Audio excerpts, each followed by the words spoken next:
हे guys, how are you? Study simplified या free Marathi education चॅनलवर तुमचं पुन्हा एकदा मनापासून स्वागत.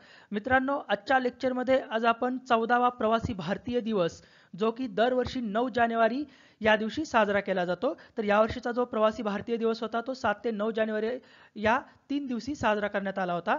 तर या 14व्या प्रवासी भारतीय दिवसानिमित्त आपल्या प्रधानमंत्र्यांनी प्रवासी कौशल्य विकास योजनेची घोषणा केली.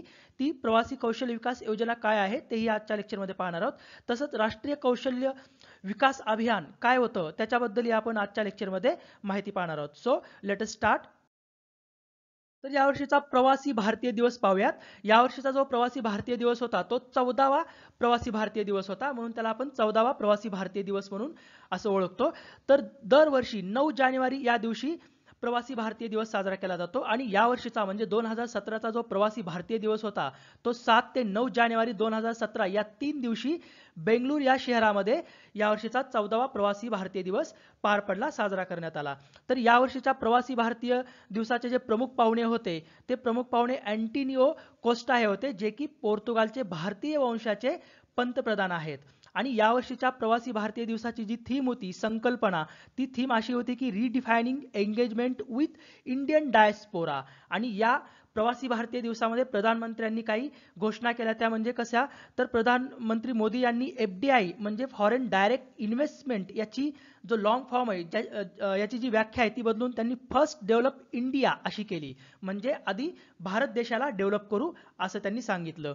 आणि सगळ्यात महत्त्वाचं म्हणजे त्यांनी भारतातील ब्रेन ड्रेनचा उल्लेख करताना ब्रेन ड्रेनचे रूपांतर ब्रेन गेनमध्ये व्हावे असं त्यांनी त्या ब्रेन ड्रेनचा उल्लेख केला की त्याचं रूपांतर ब्रेन गेनमध्ये व्हावं. जी ब्रेन ड्रेन कॉन्सेप्ट होती ती कॉन्सेप्ट रवींद्रनाथ टागोर यांची होती. ब्रेन ड्रेन म्हणजे काय? तर चांगले जीवन किंवा चांगल्या जीवन पद्धतीसाठी सुशिक्षित लोकांचं दुसऱ्या इतर राष्ट्रामध्ये स्थलांतर म्हणजे ब्रेन ड्रेन. ओके. तर आता मित्रांनो, प्रवासी भारतीय दिनाबद्दल आपण इतर काही माहिती पाहूया. हा जो प्रवासी भारतीय दिवस आहे तो का साजरा करण्यात येतो? तर परदेशात राहणाऱ्या भारतीय व्यक्तींचा देशाच्या विकासातील जे योगदान आहे ते योगदान लक्षात घेता दरवर्षी 9 जानेवारी या दिवशी प्रवासी भारतीय दिन साजरा करण्यात येतो. तर यावर्षीचा जो प्रवासी भारतीय दिवस होता तो 14वा प्रवासी भारतीय दिवस होता. आणि दरवर्षी कारण 9 जानेवारी 1915 रोजी महात्मा गांधी हे दक्षिण आफ्रिकेतून भारतात परतले होते. त्यामुळे हा दिवस जो आहे तो प्रवासी भारतीय दिवस म्हणून साजरा केला जातो. कोणता? तर 9 जानेवारी दरवर्षी.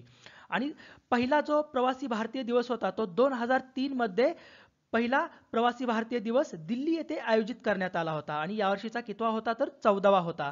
तर 2016चा जो प्रवासी भारतीय दिवस होता तो नवी दिल्लीमध्ये साजरा करण्यात आला होता आणि यावर्षीचा बेंगळूर या शहरामध्ये साजरा करण्यात आला. तर मित्रांनो, महत्त्वाचं म्हणजे यावर्षीचा जो प्रवासी भारतीय दिवस होता 14वा, त्याचा जो पहिला दिवस होता म्हणजे 7 जानेवारी 2017 या दिवशी यूथ प्रवासी भारतीय दिवस साजरा करण्यात आला. तर त्याचं जे एम होतं ते एम होतं to connect with the youth, the new generation of pravasis growing up all over the world, हे त्याचं एम होतं. सो व्यवस्थित लक्षात ठेवा, एवढंच फक्त लक्षात ठेवा की पहिला जो दिवस होता 7 जानेवारी 2017ला यूथ प्रवासी भारतीय दिवस म्हणून साजरा करण्यात आला होता. मित्रांनो, यावर्षीचा जो 14वा प्रवासी भारतीय दिवस होता जो की 7 ते 9 जानेवारी 2017 रोजी साजरा करण्यात आला. तर याच्या दुसऱ्या दिवशी म्हणजे 8 जानेवारी 2017 रोजी आपल्या प्रधानमंत्र्यांनी या प्रवासी भारतीय दिवसानिमित्त प्रवासी कौशल्य विकास योजनेची सुरुवात केली, ज्याची टॅगलाईन सुरक्षित जाये, प्रशिक्षित जाये, विश्वास के साथ जाये अशी त्याची टॅगलाईन होती. तर त्याची सुरुवात जी आहे ती 8 जानेवारी 2017 रोजी सुरुवात करण्यात आली आणि याची जी घोषणा होती ती तुम्हाला सांगितलं मी 14व्या प्रवासी भारतीय दिनाच्या निमित्ताने बेंगळूर येथून आपल्या प्रधानमंत्र्यांनी केली. तर आता ही जी योजना आहे प्रवासी कौशल्य विकास योजना ती कशासाठी चालू करण्यात आली? तर परदेशामध्ये नोकरीसाठी प्रयत्न करणाऱ्या भारतीय तरुणांना आवश्यक असणारे प्रशिक्षण पुरवणे, त्यांना आवश्यक असणारं जे स्किल आहे ते स्किल त्यांना पुरवण्यासाठी प्रवासी कौशल्य विकास योजनेची सुरुवात करण्यात आली. तर याची जी अंमलबजावणी या प्रवासी कौशल्य विकास योजनेची, तर ती अंमलबजावणी कोण करणार आहे? तर नॅशनल स्किल डेव्हलपमेंट कॉर्पोरेशन, जे की गव्हर्नमेंट ऑफ इंडियाच्या अखत्यारीत येतं, हे नॅशनल स्किल डेव्हलपमेंट कॉर्पोरेशन या प्रवासी कौशल्य विकास योजनेची अंमलबजावणी करण्याचं काम करणार आहे. आणि या प्रवासी कौशल्य विकास योजनेला मदत करण्याचं काम कोण करणार आहे, तर केंद्रीय कौशल्य विकास मंत्रालय आणि केंद्रीय परराष्ट्रीय खातं याच्यासाठी मदत करणार आहे. म्हणजे केंद्रीय परराष्ट्र खातं का, तर जर एका दुसऱ्या देशात एखाद्या व्यक्तीला नोकरीसाठी जायचं असेल तर त्याला विजा वगैरे ह्या सगळ्या गोष्टींचे त्याला पूर्तता करून देण्यासाठी केंद्रीय परराष्ट्र खातं किंवा परराष्ट्र मंत्रालयही त्यांना मदत करणार आहे. तर या योजनेसाठी मोदींनी आपल्या प्रधानमंत्र्यांनी निधी मंजूर केला, तो जवळजवळ 1500 कोटी एवढा निधी मंजूर केला. तर आता या प्रवासी कौशल्य विकास योजनेबद्दल आपण इतर माहिती पाहूया. तर या योजनेअंतर्गत भारतीय तरुणांना प्रशिक्षण देऊन, स्किल देऊन त्यांना प्रमाणपत्रही देण्यात येणार आहे. म्हणजे ऑथेंटिकेशन देण्यासाठी त्यांना प्रमाणपत्र देण्यात येणार आहे. तसंच जागतिक श्रम बाजारात ज्या क्षेत्रात मानवी संसाधनाची अधिक मागणी आहे किंवा गरज आहे अशा क्षेत्रांशी संबंधित त्यांना प्रशिक्षण देण्यात येणार आहे. म्हणजे ज्या क्षेत्रामध्ये जास्त मागणी आहे, रिक्वायरमेंट ज्या क्षेत्रामध्ये जास्त कोणत्या कोणत्या स्किलचे आहे असं स्किल त्या व्यक्तींना प्रोव्हाइड करण्यात येणार आहे.